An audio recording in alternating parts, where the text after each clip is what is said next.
can't hear anything. This is Clarice.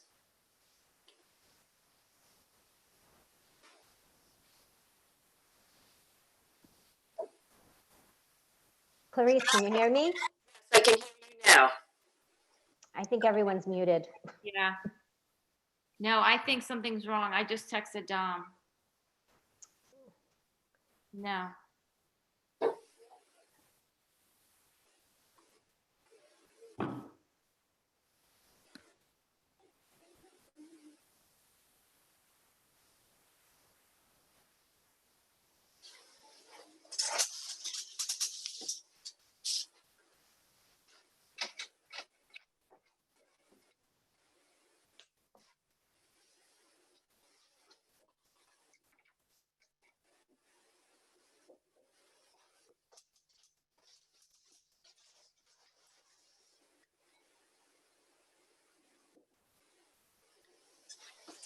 Okay, Sigal just texted me. They know they can't hear us. They're trying to connect back onto the audio. Yeah, I texted Dom.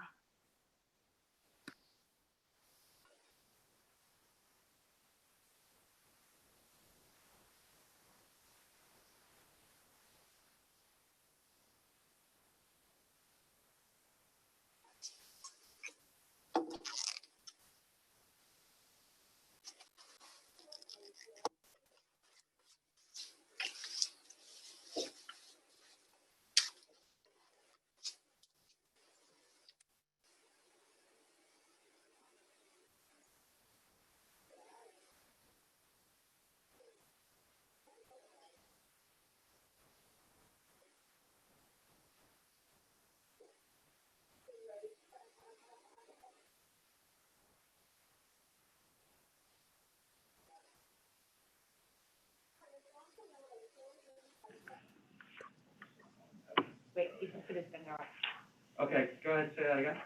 Are we being heard out there? Okay, good, got head shake. Okay, Yes. there we go. Okay, I'd like to make a motion to approve the minutes of the Board of Education meeting, August 25th. Motion? Is there a sec, all in favor? Aye. Motion to approve the treasurer's report. Motion? Second. All in favor? Aye. Motion to approve the statement of paid claims of August 2020. Motion? All in Aye. favor? Aye. Okay, that brings us to an always highlight of the meeting, the James Bond report. Good evening, and welcome to our first day of school. This is my bond report for September of 2020. New York State has issued a certificate of occupancy for the Chatterton addition.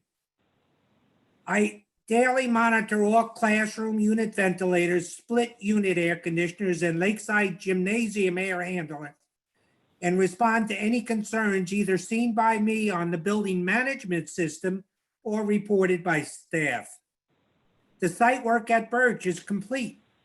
The site engineer from BBS completed a site visit today and will issue a punch list. The site work at Lakeside is nearly complete.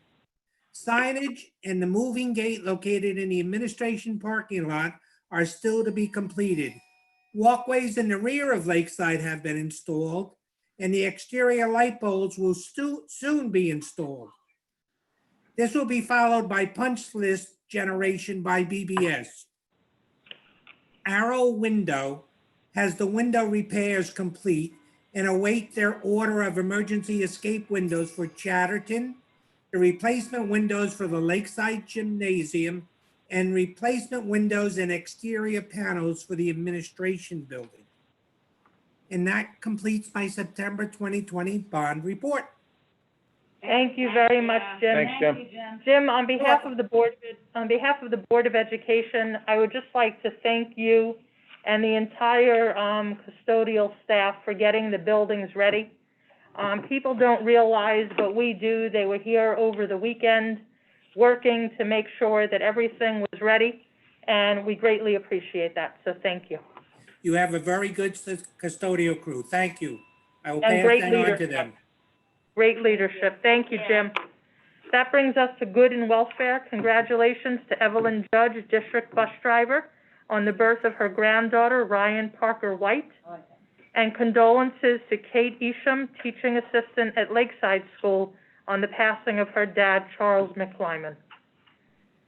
I don't believe we have hearing of visitors on items in the superintendent's report, so I'd like to make a motion to move items 9A1 through 29. Motion? All in favor? Aye. Okay, in our board package, we have a few policies for first reading. One is the privacy and security for student, teacher, and principal data. Another is information security breach and notification. And then a new policy, computer resources and data management. So we'll be voting on those at our next meeting. I'd like to make a motion to approve items D1 through 3, E1, 2, 3, 4, and 5. Motion? Should you just call out who motions, because Clarice is not getting it? Yep. Segal? Segal with the motion, Butch with the second. All in favor? Aye. Okay. Dom, I skipped over the superintendent's report pretty quickly. I'm pretty sure you might have Sure. something to report since we're really happy today. Nah, nothing really happened today. We had a very nice first day of school. I think we had all the typical things that happen in any first day. Some buses not coming on time, going places they weren't supposed to be going, things like that, which happens every year. They straighten it out within days. We had a handful of criers, but, once we calmed the staff down, they were fine. But, we had a few amount of young children coming back. It's been a long time for some of our kids to return to school. But it really went very, very well. We put in play a lot of new procedures to keep things safe, and it was great. Most of the barriers got here early, so they are in place. Desks, the replacement desks are under construction. By Friday, I think we'll have all the second set of desks in the rooms, and by next week, all the barriers will be up, which is, well ahead of what we thought might happen. So we're off to a very, very good start. I'd like to thank the parents. They were extremely cooperative in following all the new processes, even when there was some confusion on some of the things, but they did a really nice job. And I was at Lakeside all day. Jill and Sal hit the other two buildings and reported back very positive things at those buildings as well. So it was a great first day of school. It was really nice to see kids back here. Yeah, sure. Yeah, so obviously, we're all happy to have children back in the buildings, but really, so much thanks has to go to you, Dom, and to the administrative team, and central office and the buildings for, nonstop for the last, 3 or 4 months, just really preparing for today, in the best way that we could possibly be. And obviously, every day is a day that, we have to be our very best. But I think we all know we would not be at this point without, the work.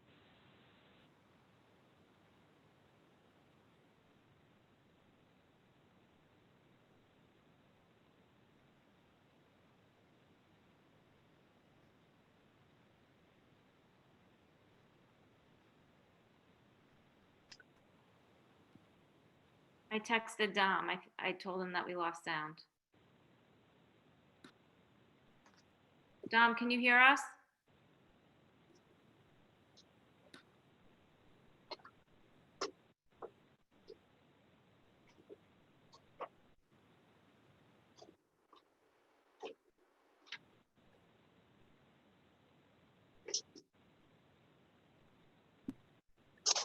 Dom, can you hear us?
Okay, you're unmuted. Okay, sorry about that. We're having some technical difficulties, but we think that we're back. We're going to pick up with our second hearing of visitors, and we do have some visitors tonight that we're going to add to the meeting. So there's lots of people turned on. It looks like there's one hanging out there, Brennan. We have everybody in the meeting. If you're gonna want to talk, what you should do is turn on your camera now. And by the way, some people have their camera on already. We have been watching you. But if you would like to have an opportunity to talk, turn on your camera. We'll give it a couple seconds. And then Dr. Kaplan, will pull people who want to talk.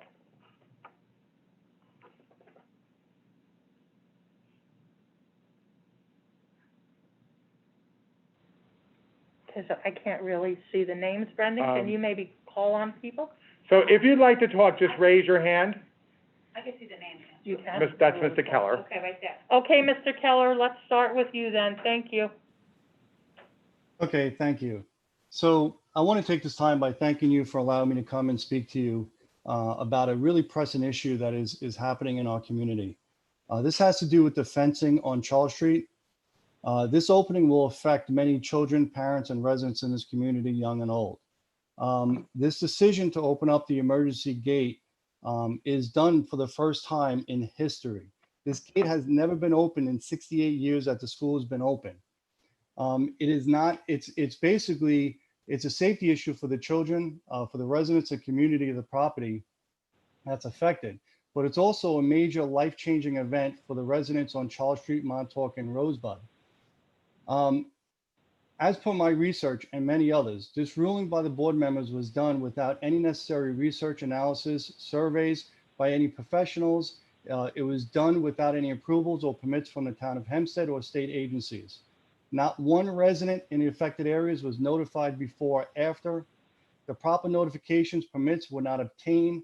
The police departments were never informed on how this can actually change or affect the residents or pedestrians. The fire department, fire marshal were never informed to develop an emergency plan because of this disruption.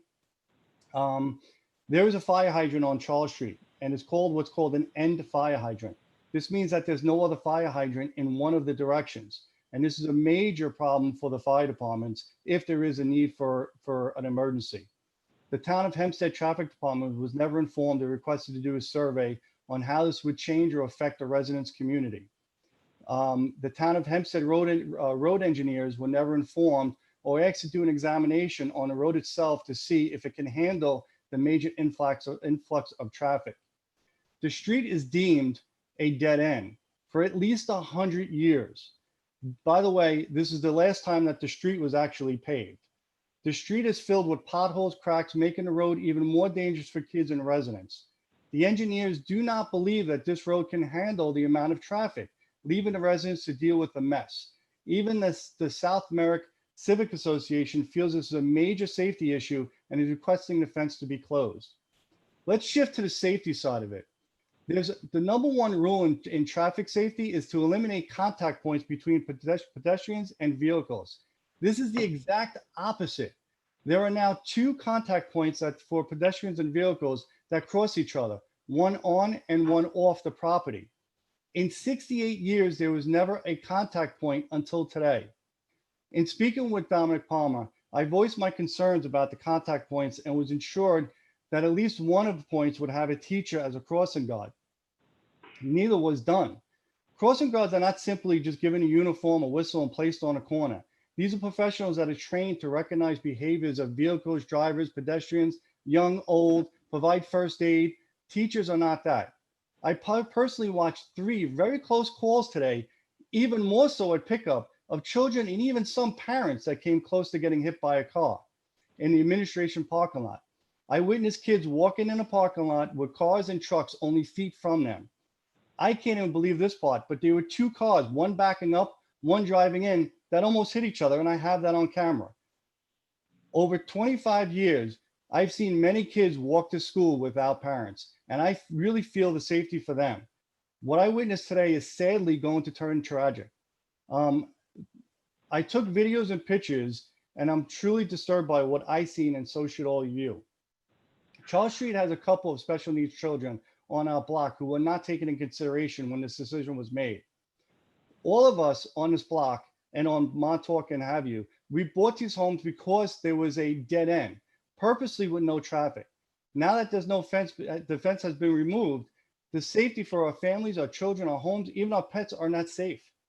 Now we have to continue to worry about the fires being started in Lakeside, the drinking, the drugs, the kids passing out and having the staff members of Lakeside actually have to wake the kids up in the morning to get them out. In addition to dealing with this, I now have to deal with over 200 cars coming down our block in both directions. This is not fair to the residents. We are in danger. Emergency vehicles will be delayed or even prevented from getting to persons or property in need. The fire department and fire marshals both expressed the increased danger that's going to happen as a result of this. Lakeside is not a resident of Charles Street. They don't have an address on Charles Street. Their address is Babylon Road. The way it was for 68 years. I was told that 1 or 2 people on Babylon Road complained and recommended Charles Street fence be open, and it was granted. How does it even happen without the proper protocols or even safety issues being investigated? To satisfy 2 to endanger hundreds is incredible. The streets on Babylon were designed for that particular purpose. It's an opening to the school. They purchased a house knowing that the streets is an access to the school since it opened in 1952. The residents on Charles Street, knowing that they bought a house on a dead end, meaning dead end, no access. The town of Hempstead even declared this over 100 years ago, way before the school was even built. Mr. Keller, I'm sorry to interrupt you. I'm just going to ask you to wrap up within the next 30 seconds, please. Okay, so at the end of the day, this is a real concern and a real emergency for the residents here as well as the kids. I'm asking for the board member to reconsider what they're doing and take a vote to close this gate, as there are over 100 participants or 100 people who have signed a petition to close these gates on Charles Street, Montauk, and as well as Rosebud. So there's over 100 people that want these gates closed because it is a danger to the community, to the students, as well as to even the pets in our area. This has to be closed immediately. Okay, thank you very much. I would invite you, if you have a written statement, to send it in to the Board of Education, and we'll certainly take that under advisement. Thank you. Does anybody else wish to address the board? Brenda, you gotta go back to the, Gabriella? I'm sorry, I can't see so well. Griselda. I'm sorry, Griselda, thank you. Hi, good evening. I just want to support my fellow neighbor and concur with Dave. Just today was our first day at Lakeside Elementary. My son attended kindergarten. I'm a resident here for 13 years on the dead end. I have a lot of concerns for safety as well. So he's so detailed that I don't want to go into the details, but some quick bullets were definitely like this anxiety of the things that are happening in the evening and worrying about that, what's happening in the parking lot and in the schoolyard. We are very involved in that, and unfortunate things have happened.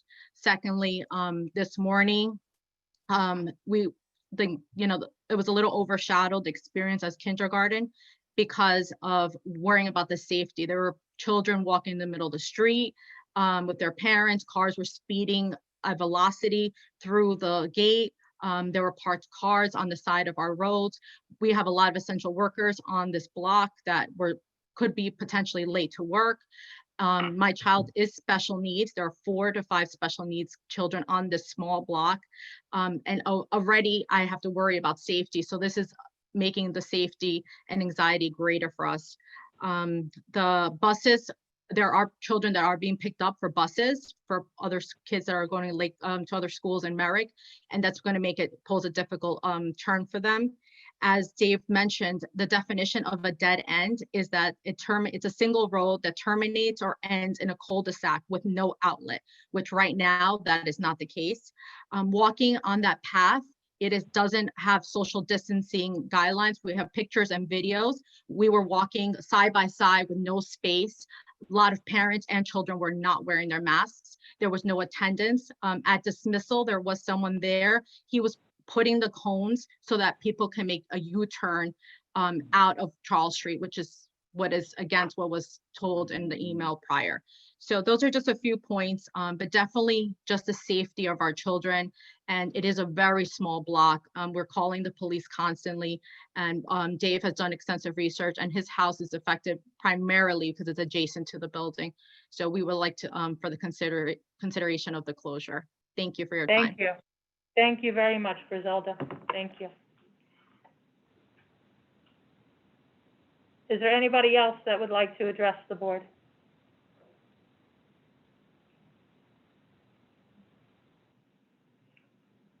Okay, The ones that have their video on. okay, I don't see anybody, but we will certainly discuss your comments and appreciate you taking the time to make them. No, I don't think she really does. Okay, thank you. That brings us to reports of Central High School District Board members. Okay, so our meeting is tomorrow night. It's going to be our first meeting that, the board comes together as a group, and there'll be limited seating. We'll be at the Brookside Auditorium, starting at 8 o'clock.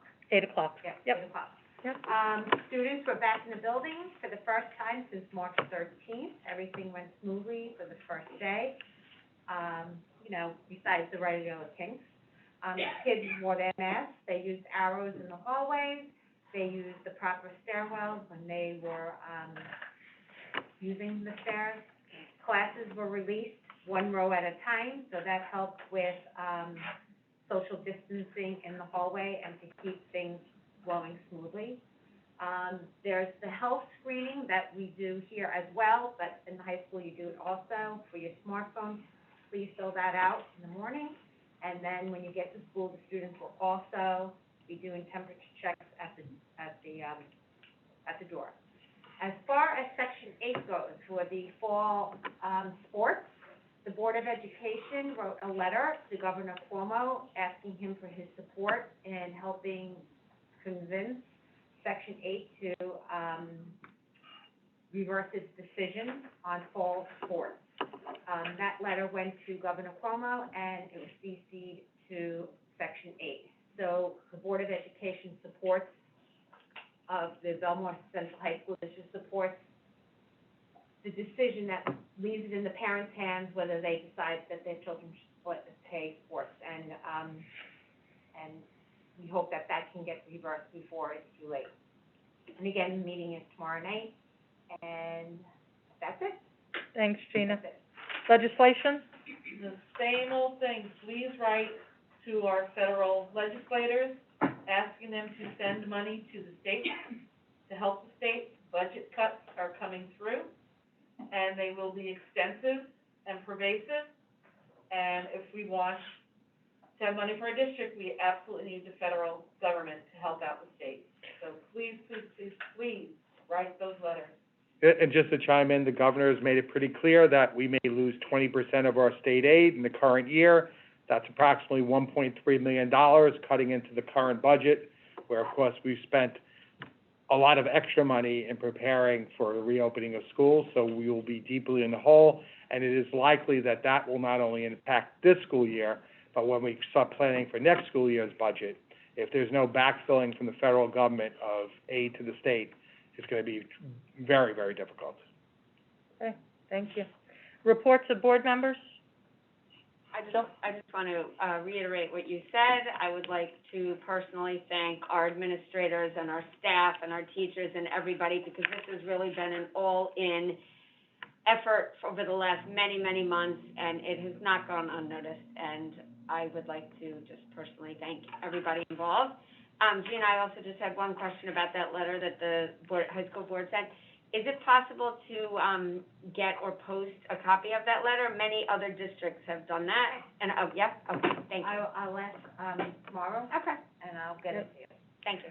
By the way, I think we have to note that you probably cannot see, but the whole board is here. The camera's only getting the front table, Yeah. but all of our complete board is here tonight. Yes, we are. Okay. Any old business? Okay, then I'd like to make a motion to adjourn into executive session for matters of personnel. Motion? Second. All in favor? Aye. Can I ask a question?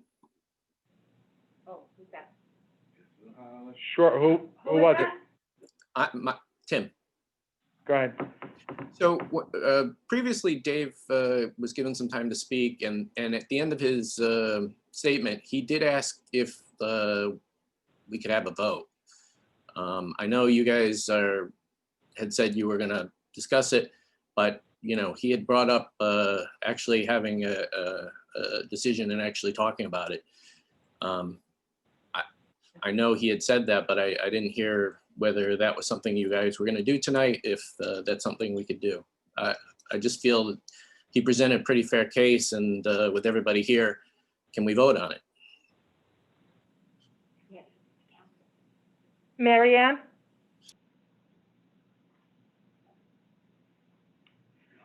I personally am not comfortable voting on something until I do some more research. Yeah, we're not voting on that tonight. It's really, Can we just explain why? So you presented your case, so we just want to get our facts in order and then talk to our attorney and then vote on it. I don't have a problem doing that in person. Me neither. Is our attorney on still? I just can't vote on something until I have, Technical difficulties. I heard his compelling case. I did hear that. Yeah, we Oh, all wait, did. Mary Ann is there. And can I, Yeah, can I just interject for 1 just- second? So if the decision was made without doing the research before it was made, why can't the decision be made to close it like it was for the last 68 years? Mr. Keller, we appreciate the opportunity that you've been given to address the board. The board will now take the information that you presented, and we will ask for further information if we deem that necessary. We totally realize that the residents of Charles Street are not happy with this decision and that it's impactful, but we have to do further research if that's warranted, and at that point, we will certainly be in touch, and we welcome you to come back to future board meetings if you'd like. Oh, I absolutely will, because it's a Okay. safety of the residents as well as for the students. Understood. So I Okay, just don't motion- think the impact of the safety of the students is a primary issue for the board, and that's what's really disturbing me at this point. Understood, Mr. Keller, thank you. We Considering adjourned it, in executive session, correct? considering it's a safety issue, can we close it until the decision's been made? Is my point. The board will discuss that. Thank you. No, we appreciate, look, I want to be clear, we appreciate you all coming tonight, we really do. Just as we appreciated the people on Babylon Turnpike coming. And so now the board has to do our due diligence. And so we are not prepared to give you what you're looking for tonight if that's a vote in some way. So I hope that you respect that. And that's just the process that we follow. So we appreciate you respecting that process. For every meeting Okay. matter and every board meeting. Thanks, Brendan. Good night, everyone.